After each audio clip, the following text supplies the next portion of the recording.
নমস্কার সবাইকে। আজকে আমি একটা ভিন্ন রকমের ডিমের কারি করে দেখাবো। তার জন্য পেঁয়াজ ভেজে নিয়েছি আর আদা রসুন কাঁচা লঙ্কা পেস্ট করে নিয়েছিলাম।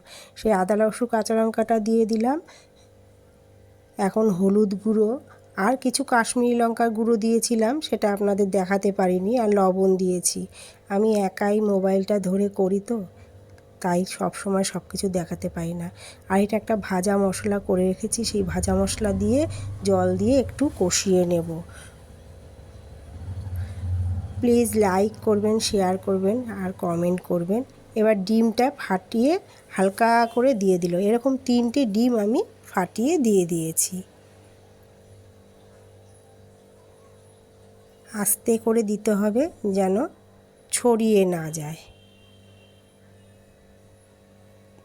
তাও মোটামুটি সাদা অংশটা ছড়িয়ে যায় একটু, কিন্তু করে রান্না করে খেয়ে দেখবেন খুব ভালো লাগে খেতে।